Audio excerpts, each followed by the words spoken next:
Hey guys, what's going on? So I want to talk about Rush Royale in terms of Evermerge. And I understand that you have never seen Evermerge. I've played it a couple of times within my time being here. I've done a couple of streams, I believe, and I'm going to get into Evermerge, but I do want to escape out of this and go back to Rush Royale, that you will see in this weird, small vertical format for just a little bit, the amount of time that I'm going to talk about this. But I did want this to be in horizontal because I'm going to spend more time in talking about Evermerge. But this is how I want to structure this video. So I've been complaining a lot about the staleness of Rush Royale, and I wanted to go deeper into that because that's kind of where my headspace is. I'm starting to question what I want to do with my Rush Royale account, what even matters anymore. They dropped somebody dropped it in the comments. It's existed for a while. And essentially it was the total amount of shards, in order to get a legendary to whatever level you want. In order to get it essentially to a Zeus to a level 60, I say level 60 because that's when you get the level ups. That's when the all powerful divine power level up tiles. That's when you get the reason why you're getting a Zeus. It would be level 60.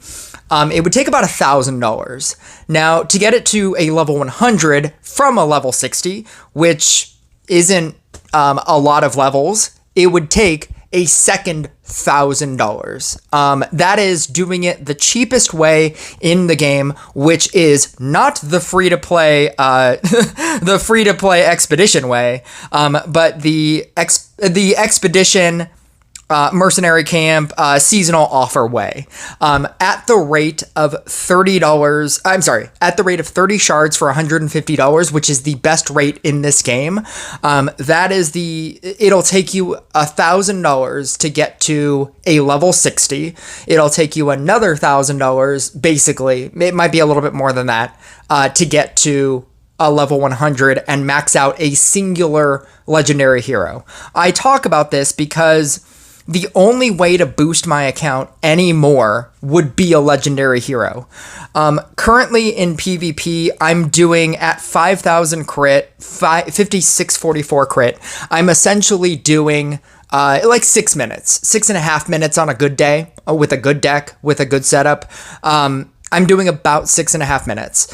If you had a legendary hero, you can add basically 2 minutes to that same deck, assuming that you use a legendary hero. It almost doesn't matter which one. Fortuna, if you had a leveled up Fortuna, if you had a leveled up Zeus, maybe even if you had a leveled up Necromancer, you can do plus 2 minutes to whatever your best time is. And that would pump that to the 8 minutes, 8.5 minute area. But to do the 10-minute Kobold Phoenix Stasis kind of numbers, Deathwave numbers, the 9 minutes and 52 second kind of numbers, then you would just need the best meta deck. And that is where my account is. I've upgraded all my commons, epics, and rares. I have maxed out versions of decks. And essentially, I will never go beyond 5 to 6 minutes. And if I can get to 7 to 8 minutes, right? If they, as I increase my crit, the other people that will also inevitably increase their crit as well, because they will keep adding newer cards and adding crit to the game.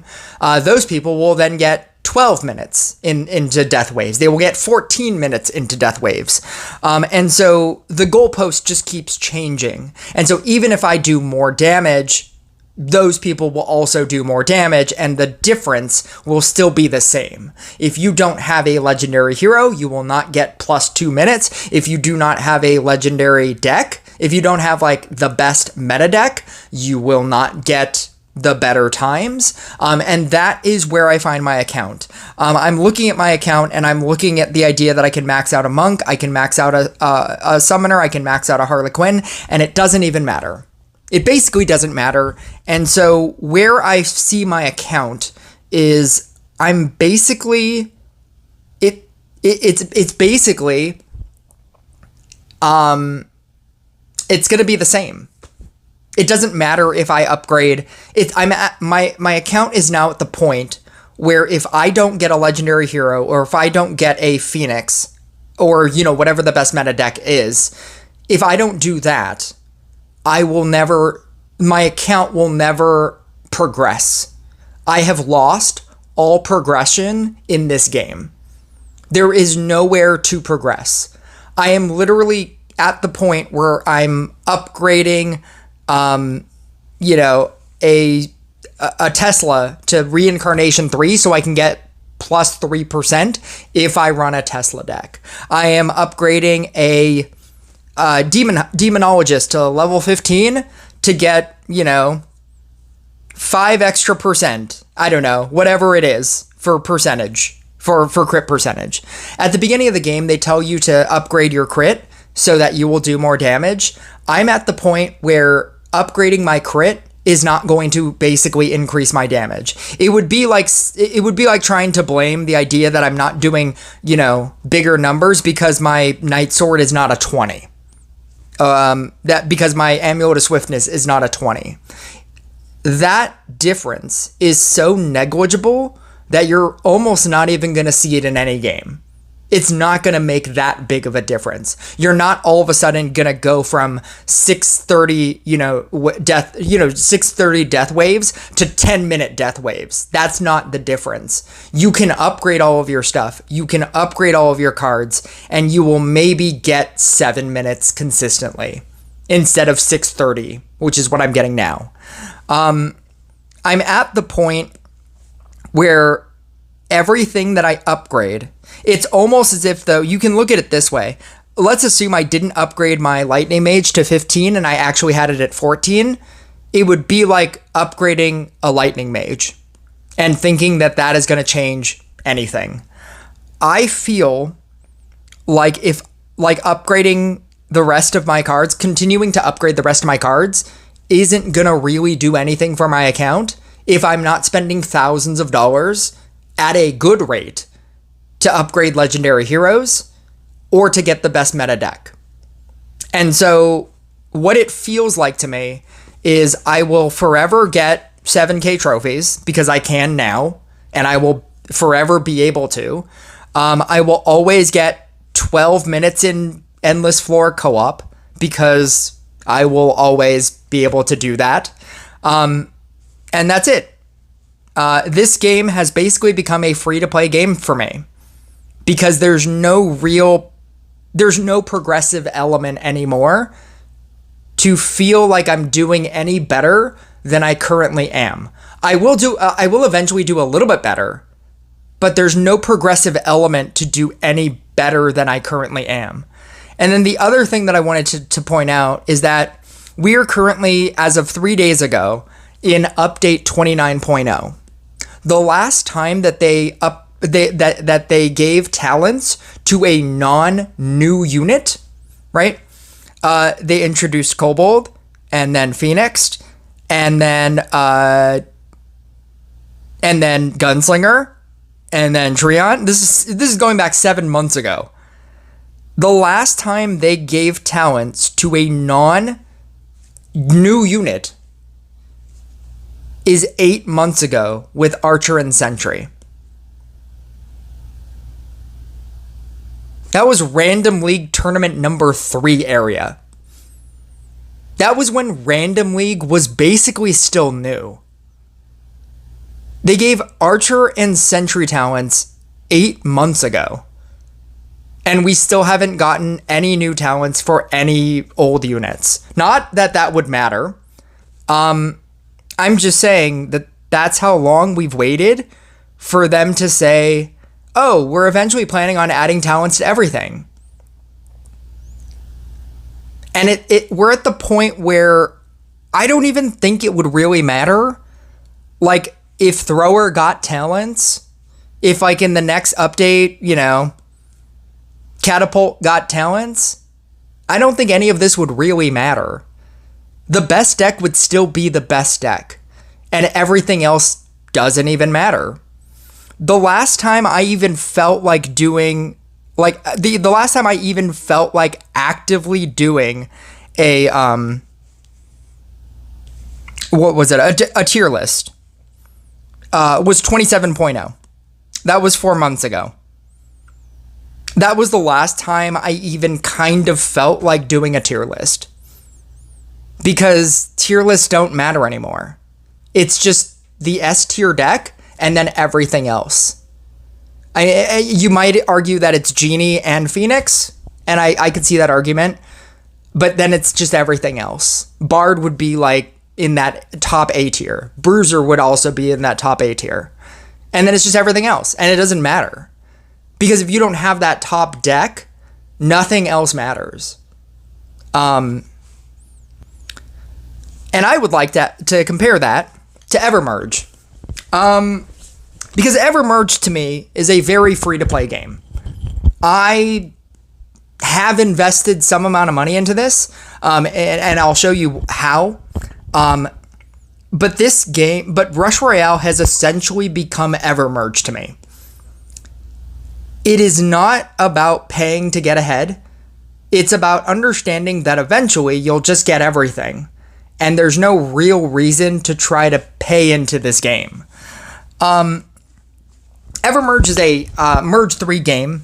You have the ability to merge 3 things. And then if you merge 5 things, you get 2 things out of it. So if I merge these 3 things, I can, and I will get 1 thing, right? And if I merge 5 things, here we go.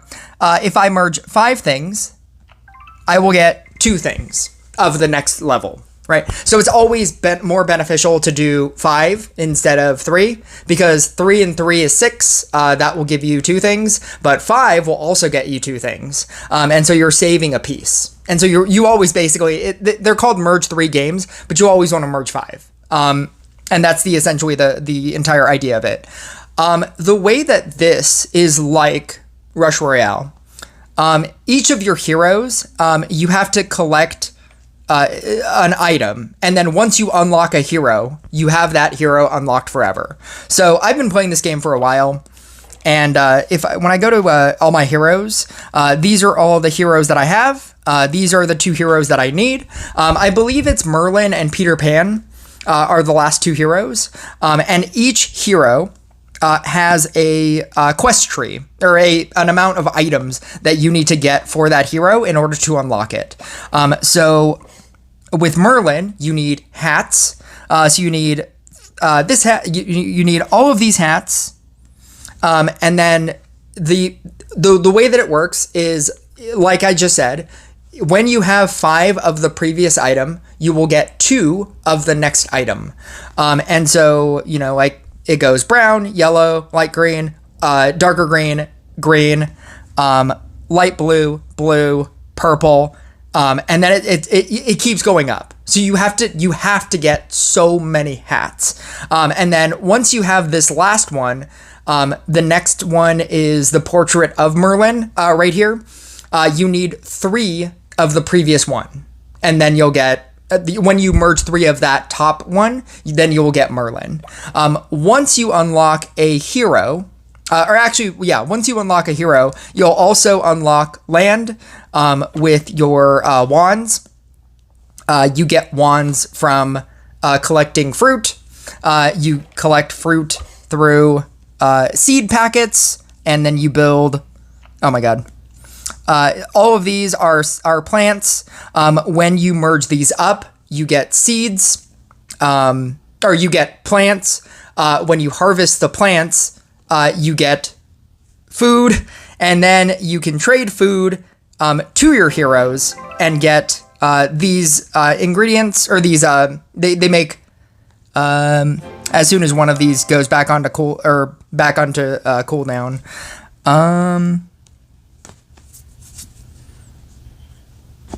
It'll happen. I'm waiting. It'll apparently take a while for it to happen, but it'll happen. Oh, there we go. Okay. So when you harvest all of your plants, you obtain all of the plant ingredients, and then you have the ability to, if you have that amount of food, you can make an item. Once you make an item, you can explode it. You get all of this stuff. You get wands. You can merge wands. And once you get to like the top piece, you can collect it. You get wands. Wands unlock plots of land. So on this island, I only need the 2 plots of land. And then I will actually have completed the entire main island. Aside from this event island side plot, I'm not even going to go into that. But once I get Merlin, I'll be able to then unlock both of these plots of land, and then my entire main island will be completely uncovered. When you start this game, you basically only have like this area, and then you have to like expand out by both collecting wands, collecting people, and then collecting wands to uncover plots of land, like right here. Every time you unlock more plots of land, you get castles. And this is how I'm going to compare this to Rush Royale. Each of these castles has a maximum level. It has a 5-star level. And basically, when you hit these mines, you will get pieces that will turn into these. And then when you use your energy that you obtain over the course of time for these, essentially you'll get chests that you can open. You'll get pieces. The pieces are these pieces, and these will both unlock your castle as well as level up your castle. So you'll be able to go from level 1.5, and as soon as you get this amount, each piece will give you a specific amount, but you will want to get to the maximum big piece. The big piece will get you 6,600 points. You need 19,800 points in order to get to a level 2-star, and then your rewards, once you level this up, will get bigger and bigger and bigger, and then you will max out a castle and then never have to deal with it again. So for this one, I've already maxed it out. And then what I'm basically working on is just maxing out all my other castles. And then there's obviously all of these castles, and then you can max those castles out by clicking on mines, creating these, getting chests you can open in order to get more pieces as well. And that's how you're building up your castles and all of those levels. Does any of this matter? No, none of this matters. In the same way that Rush Royale doesn't really matter. If you're going to say that this is like a superfluous game where nothing really matters, I would argue that nothing in Rush Royale matters. Once you get to 7K trophies, nothing in Rush Royale really matters. If you can get to 7K trophies, there's no real reason to upgrade any of your cards any further. I have what is basically like some of the top tier decks. A Blade Dancer, a Blooming Dash Blade Dancer deck, a Treant deck, right? I have a Banshee deck. There's no real reason for me to upgrade a Monk. There's no real reason for me to upgrade a Demonologist. I'm just doing it at this point because I really want to max out this castle to 5 stars, because it's kind of annoying that it's only at 3. And then once I max it out to 5 stars, I want to move on and max out this castle to 5 stars. And then once I do that, I want to max out this castle to 5 stars, and I'm almost done maxing this castle out to 5 stars. I just need 39,600 points at the rate of 6,600 points per large piece. So I'm gonna have to like keep farming, mining out these things, so that I can get bigger pieces. You would do 5 of these, right? And then that becomes this piece. And yeah, and then you just level up pieces in order to max out your castle. There is no part of me that wants to speed this process up. There's no, you can, you definitely can. You can buy pieces. You can buy building pieces. Right here, you can buy building pieces for gold. You can technically do that. You can buy for 1,600. You can buy a flower house. You can buy gold just straight up with rubies. There are definitely offers. You can buy, offers to speed up this process. And does that matter? No, not really. None of it matters. Nothing matters. That is how Rush Royale feels to me right now. It feels like I'm just doing things because, not because there's any kind of progressive element. Once I have all the characters, right? And then once I have all the castles, and I max out all of these castles to 5 stars, and I unlock both of these plots of land with my wands. They also came out with a second island because this game has been out for a while. So after I do all of that, I can then go to Paradise Island, and oh look, there's more characters. And there's more characters that I haven't unlocked. And there's a lot more castles. There's more castles that I haven't unlocked. And as an extra added bonus, there's more castles that I haven't 5-starred. And oh look, fruit. A whole lot of fruit. Large quantities of fruit. Fruit that I can use to get food, so that I can get wands, so that I can unlock island pieces. Because all of this, I need wands. Right here, I need 9,225 wands. I currently have 4,420. So I need more wands in order to unlock this plot of land. And then I need to be at level 22. Which I am, and I need to have this character, which I already do, but I have to unlock this land first, and then I'll be able to unlock this land, and then I'll be able to unlock all of this land, and then I'll be able to get all of these castles, all of the castles that each of these characters has, and then I'll be able to 5-star all of those castles. This is how Rush Royale feels right now. And if anything, this is more interesting to me right now. In all honesty, this is more interesting to me because I've never looked at this game as a pay-to-win game, because it's just a collection game that you just do at your own pace whenever, and it doesn't matter. And yeah, is there an end game? Like, what happens when you unlock everything? That's it. The game ends. Like, there's nothing really to do.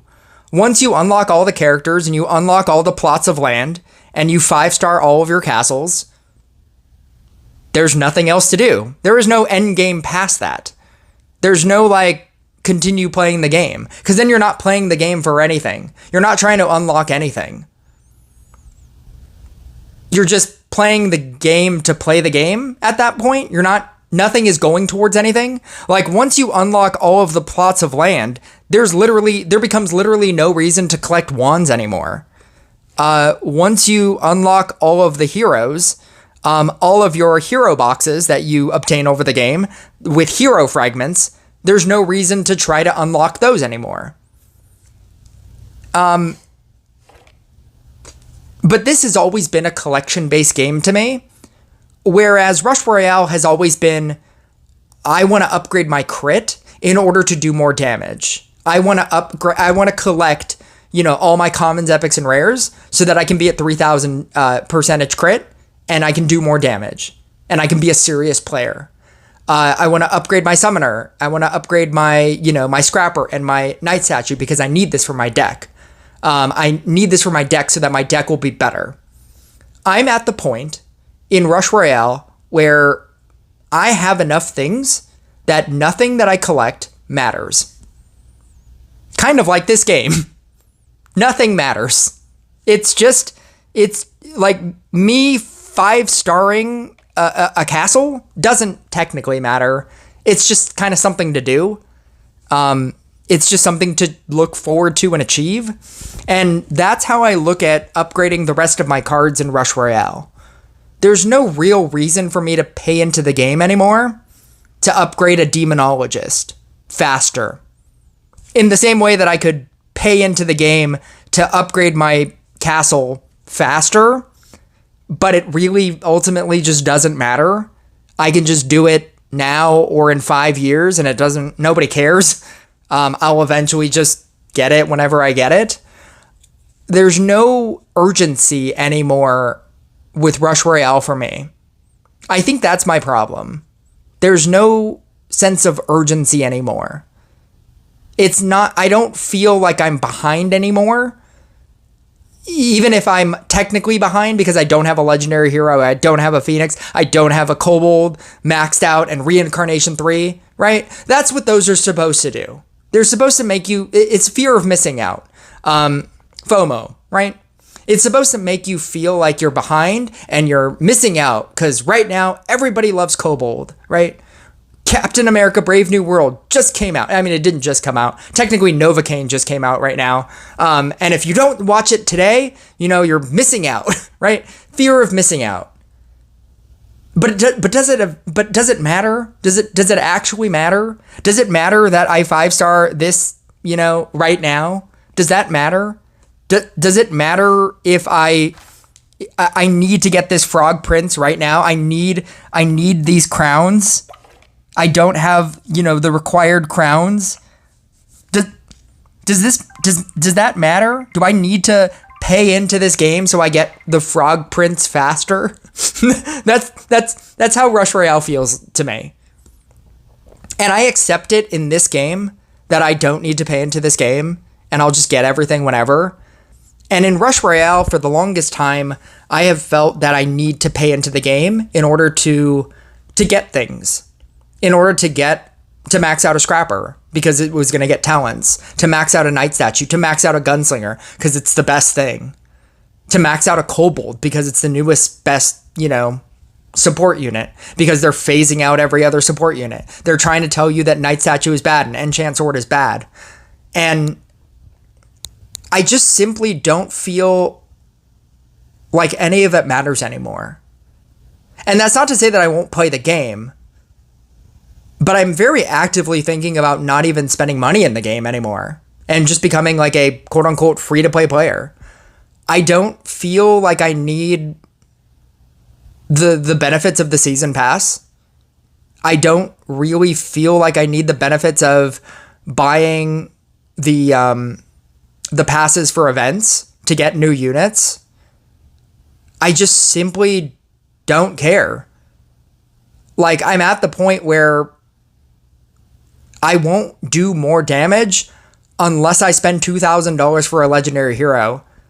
And I don't really feel like doing that. I don't really feel like investing that amount of money. I don't have that amount of money. And I feel like that's the only thing that would progress me in any way, in any meaningful way. I will eventually level 20 my Amulet of Swiftness. I will eventually level 20 my sword, and it will not matter. I will eventually max out a Demonologist, and it will not matter. And it just kind of feels like nothing really matters. I'm not, like done covering the game. Don't like take this as like I don't want to make content for the game. I love talking about the game. If they make catapult talents, I will be very excited to talk about that for a day, and then it will not matter. Whenever they come out with new updates, I will love when they change PvP. Check out Momo Royale's video. Like when they change PvP to the the slime PvP, when they change, they take out death waves, I will be very excited to talk about it. But in terms of like doing live streams or anything, I don't really see the point. I don't see the point in showcasing like 11-minute, death waves. I don't see the point in showcasing 6-minute PvP battles. It just feels, it all feels the same. I've hit like my Rush Royale wall, and the only thing that's going to change is I get to talk about the game, more than, like you watching me play the game, because every game is going to just look the same. I will either do 6 minutes with Treant, or I'll do 6 minutes with Blooming Dashblade Dancer, or I'll do 6 minutes with Banshee, or I'll do 5 minutes and 30 seconds with Monk, or I'll do 5 minutes with Dark Inquisitor. They all kind of look the same. And I've hit like just a wall, with my Rush Royale account, that I just don't care to go beyond. But yeah, that's my rant. If you got this far, thank you. And I will catch you next video. Whenever that is. Whenever I have something interesting to talk about.